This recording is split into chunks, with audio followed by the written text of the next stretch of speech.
तो देखो जबलपुर में गड़ा फाटक की काली जी बड़ी प्रसिद्ध है कि नहीं? गड़ा फाटक में बड़ी महाकाली रखी जाती है। तो उस मैया ने खूब काली जी देखी थी, वो भी काली जी के मंदिर जाकर नहीं, घर की छत से। तो वो इतना जान गई थी कि काली महाकाली काली काले रंग की होती है। तो वो देखती। अब हर वर्ष उसका नवरात्रि में एक ही काम, क्योंकि अब भाई रात्रि को जब काली जी निकलती तो वो सो नहीं पाती, उससे उसकी चलो देख लेते हैं। तो उसको ये तो पता चल गया था कि काले रंग की होती है। अब बुढ़ापे में उसके बेटे ने कहा मैया चल एक आध बार वृंदावन हो आए। कहीं चल। तो अब देखो हमारे ब्रज में ठाकुर जी भी काले रंग के हैं, बांके बिहारी काले। अब गई, अब पीछे खड़ी थी तो धीरे धीरे धक्का लगते लगते तो आगे पहुंच गई। और जब आगे पहुंची तो पर्दा लगा था। और एक और बात, आंखों से जरा कम दिखने लगा था, मोटा सा चश्मा पहनी थी। तो सामने जब देखा तो बिहारी जी भी काले और जिनका दर्शन करती थी काली मैया वो भी काली। तो बिहारी जी को देखकर जोर से कहती है जय काली मैया की। तो वहां के पुजारी जी कहते अरे मैया ये काली जी ना होवे, ये बिहारी जी होवे। बिहारी जी कभी आई नहीं क्या वृंदावन? बोले नहीं महाराज पहली बार आई। बोले अब काय को आ गई? अब तो तेरे नेत्रों में दिखना ही बंद हो गया। बोले क्या करें, जवानी जो थी इस दुनिया को दे दी, संसार में दे दी, अब बूढ़ी हो गई। तो ठाकुर जी कह रहे बूढ़ी हो गई तो मेरे पास आ गई, अब तू मेरे भी कोई चल भाग यहां से। भाई भजन आपको जवानी में ही करना शुरू कर देना चाहिए, जब हाथ पैर चल रहे हैं। कभी वृंदावन में देखो इस्कॉन टेम्पल में क्या देखिए, और याद रखिएगा जिसका बचपना सुधर गया उसका बचपन अपने आप बन जाएगा, और जिसका बचपना बिगड़ गया बचपन में भी उसका मन भजन में लगने वाला नहीं है। आज यहाँ जितने लोग भी बैठे हैं ये पक्की बात समझिएगा, बचपन से आप लगे हो तब आज जाकर कथा में मन लग रहा है। वरना कई 55-60 की माताओं को भी देखो, कहो भैया चलो कथा सुन लो। रे महाराज अभी बूढ़े थोड़े हुए हैं। बिना सत्संग की वाली बूढ़ी मैया से कहो ना 60 की हो गई और कहो चलो कथा में, तो कहती नहीं कथा सुनना बूढ़ों का विषय है। अच्छा 60 साल में भी कह रही बूढ़ों का विषय है, तो बोले अभी मैं बूढ़ी थोड़ी हो गई हूं, अभी तो मैं क्या हूं बोलो। हाँ अच्छा, जो बूढ़ी माता है ना वही कहती है अभी तो मैं जवान हूं, क्योंकि जो बूढ़ा जो जवान है उसको तो कहने की जरूरत ही नहीं। इसी कारण भैया बड़े सावधान, बड़े सतर्क हो। ये कान, ये नेत्र, ये हाथ पैर जब तक चल रहे हैं तब तक आप खूब तीर्थों का दर्शन करिए। मैं तो कहता हूं घर पर थोड़े दिन के लिए आओ, व्यवस्थाएं जमाओ और फिर चले जाओ वृंदावन, हरिद्वार, बद्री विशाल। तो जो भी संस्कार पर कथा सुन रहे हैं 14 से 20 जून की कथा जरूर चलिए श्री बद्री विशाल धाम। क्योंकि देखो केदारनाथ कठिन है, गंगोत्री यमुनोत्री कठिन है, सबसे सरलतम साधन है जिससे गाड़ी वहीं तक पहुंचती केवल बद्रीनाथ धाम। केदारनाथ में रुक नहीं सकते 7 दिन, गंगोत्री यमुनोत्री में भी बड़ा कठिन है रुकना, किंतु बद्रीनाथ धाम में तो भैया 7 दिन क्या पूरा महीना भर भी रुको।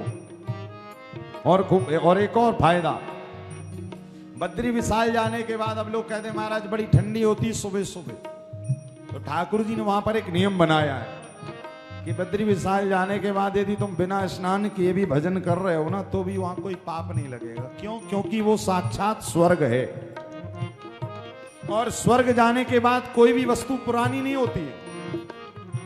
वो तो मृत्यु लोक पर हम लोग रह रहे हैं तो सोकर उठते हैं तो कहते हैं मृत्यु तुल्य हो जाते, तो स्नान करना पड़ता है।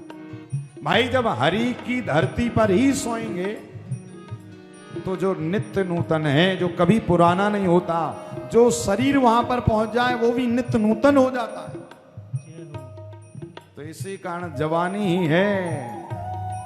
फिर 60 के बाद तो फिर 60 में 10 और जोड़ो तो 70, और बिना भजन के यदि 70 के हो गए तो कहते हैं 70 और फिर 72।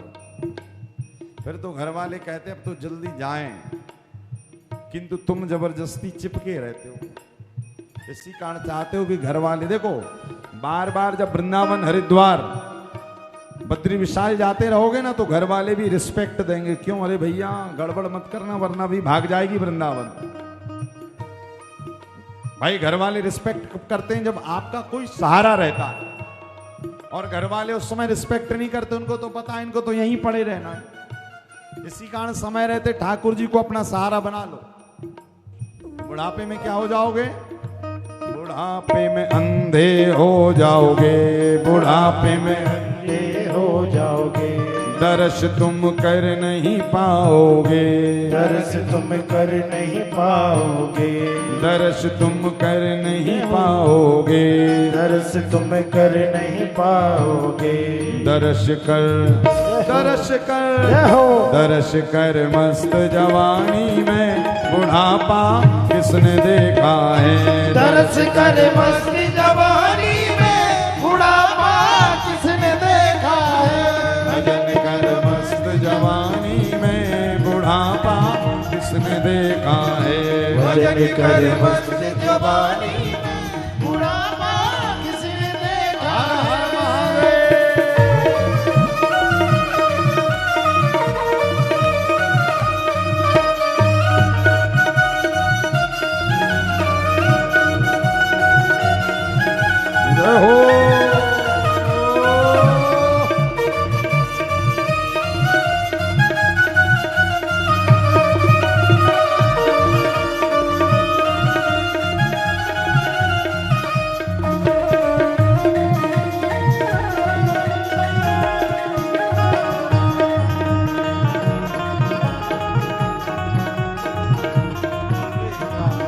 भजन कर मस्त जवानी में बुढ़ापा किसने देखा है?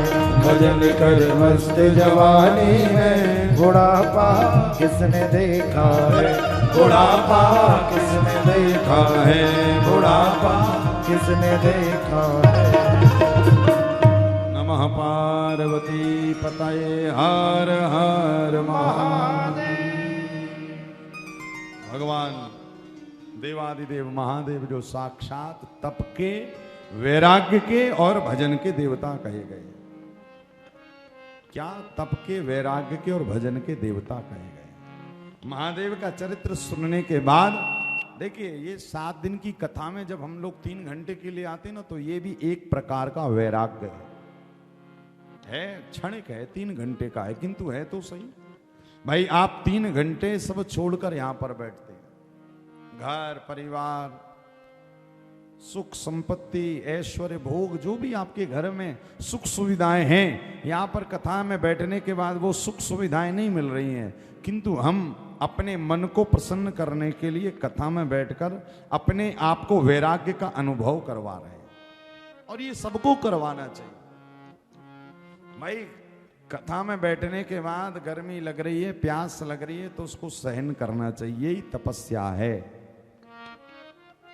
और जीवन में जब तक तप नहीं रहेगा, महादेव के अंदर तप था, इसी कारण उनको महादेव कहा गया है। वो वैराग्य के देवता हैं, वो तपस्या के देवता हैं। तो जीवन में देवादिदेव महादेव तप वैराग्य भजन के, इसी कारण बाबा ने अपना एक कार्य पूरा करने के बाद और देवादिदेव महादेव भजन मार्ग में रत हो गए, भजन मार्ग में लग गए। कहां बैठे? बट के नीचे बगल में। देखिए पहले अकेले गए भजन करने,